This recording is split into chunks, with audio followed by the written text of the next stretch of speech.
Apakah kamu menyukaiku? Do you like me? Halo LCers, welcome back to our channel Kampung Inggris LC with me, Miss Ervi. Hari ini kita akan menjawab pertanyaan dari teman-teman semua. Ternyata udah banyak banget yang request ke kita untuk dibuatkan materi perbedaan antara do, does, did, and done. Perbedaannya apa sih? Nah, langsung aja, ini dia videonya. Jangan lupa di like, comment, dan subscribe, dan klik tombol lonceng di sini. Belajar bahasa Inggris hanya di LC. LC makes everyone speak. Oke, yang pertama kita akan membahas perbedaan dari segi penggunaan terlebih dahulu, baru setelah itu dari segi fungsi ya. Oke, yang pertama do dan does. Do dan does ini digunakan untuk menyatakan kebiasaan atau fakta, karena dia digunakan di simple present. Untuk do dan does sendiri ya digunakan jika subjeknya I, you, we, they, maka kita menggunakan do.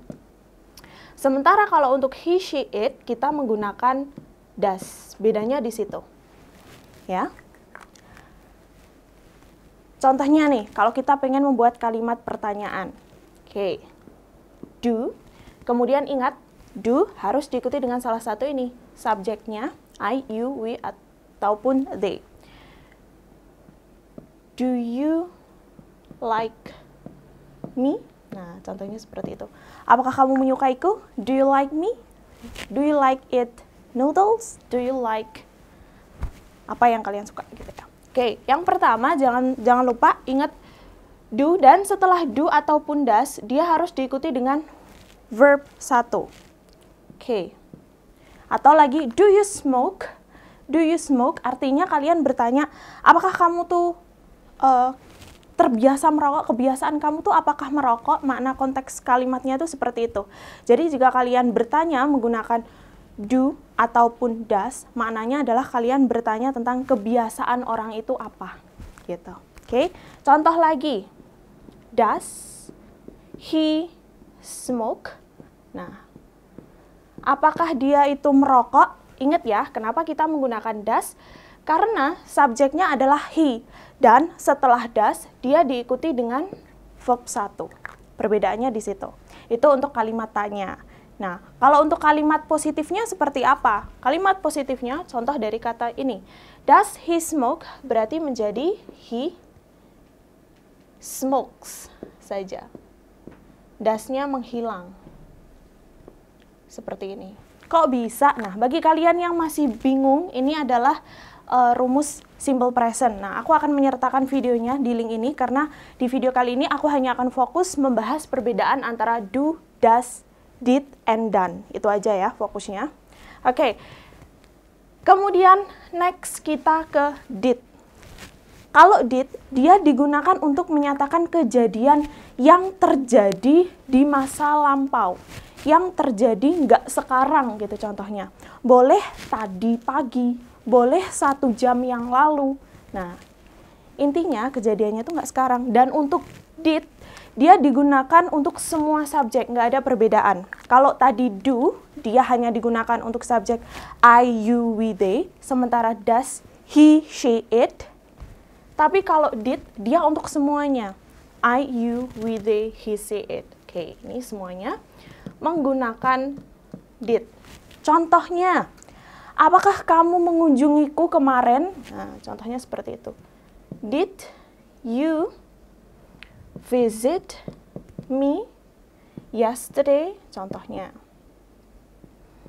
Nah, did you visit me yesterday? Did you? Nah, kalau pengen belajar pronunciations boleh juga. Belajarnya di mana? Di Kampung Inggris LC. Oke, next kita akan membahas kesini lagi ya. Kita belajar lagi. Did you visit me yesterday? Nah, ada kata did, dia berfungsi untuk semua subjek, nggak ada perbedaan. Contoh lagi, kalau kita pengen menggunakan kata she, tetap menggunakan kata did. Did she visit me yesterday? Atau mungkin last night, boleh gitu ya. Intinya, kalau kalian menggunakan kata did, berarti kalian itu bertanya atau menyatakan sesuatu yang tidak terjadi sekarang.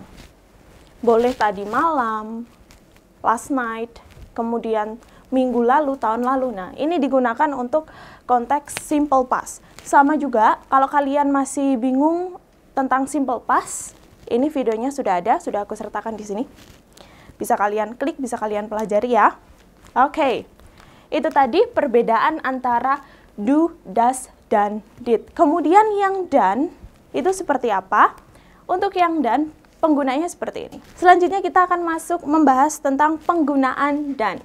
Done ini dia merupakan verb ketiga dari do, did, done, gitu ya. Jadi artinya itu melakukan di sini. Di konteks ini dia artinya melakukan gitu. Jadi contohnya tuh seperti ini. Untuk yang done, dia harus diikuti dengan have ataupun has dulu. Karena untuk done dia digunakan di konteks present perfect. Sekali lagi untuk video present perfect, videonya juga ada di sini. Ini ya. Oke, bagi kalian yang pengen bahas lebih detail tentang apa itu present perfect, boleh lihat videonya. Next, perhatikan di sini untuk done penggunaannya seperti apa. Jadi, semua subjek dia bisa menggunakan done. I, you, we, they, he, she, it boleh menggunakan done. Tapi perbedaannya, sebelum done harus ada have atau has-nya. Itu yang membedakan. Jika subjeknya I, you, we, they, maka dia menggunakan have.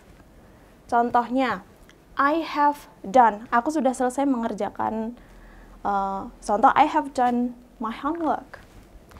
Kemudian kalau he, she, it, maka dia menggunakan has. Perbedaannya seperti itu. Jadi hati-hati ya, contohnya seperti ini. She has done her homework. Gitu. Jadi, sebelum kata done, dia nggak boleh langsung berdiri setelah subjek. Itu nggak boleh.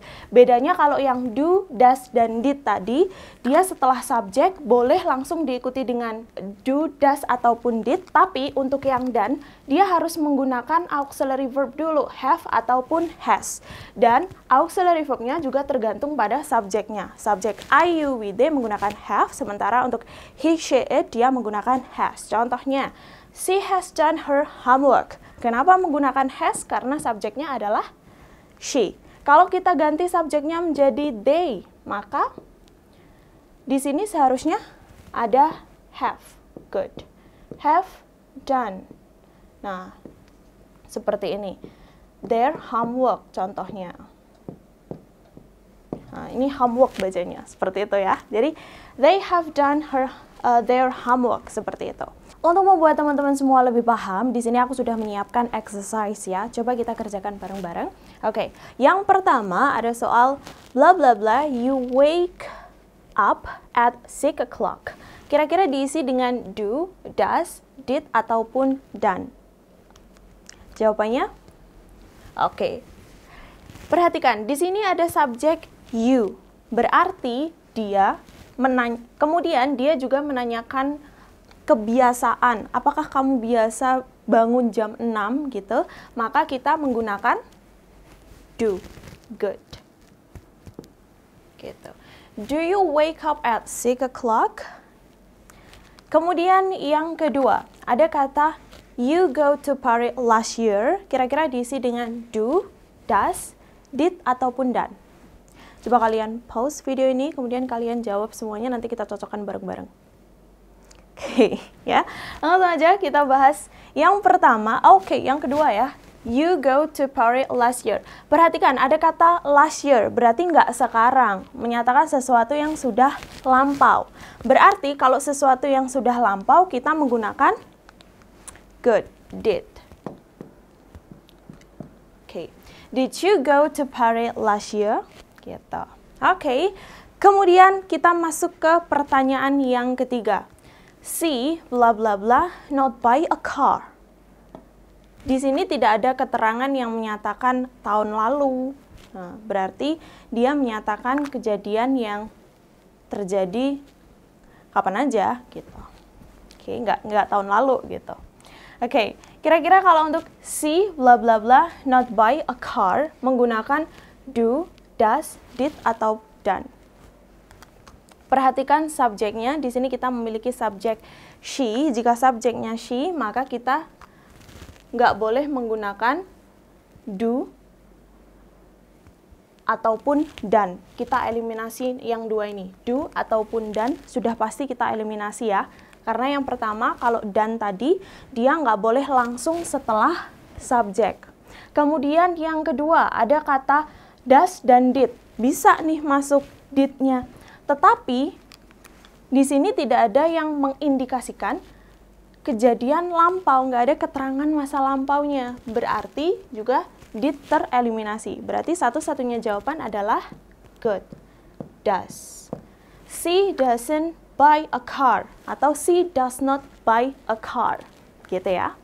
Kemudian pertanyaan yang nomor 4. Ada 2 titik-titik nih yang harus diisi. You, bla bla bla, bla bla bla, your task. Kira-kira menggunakan yang mana?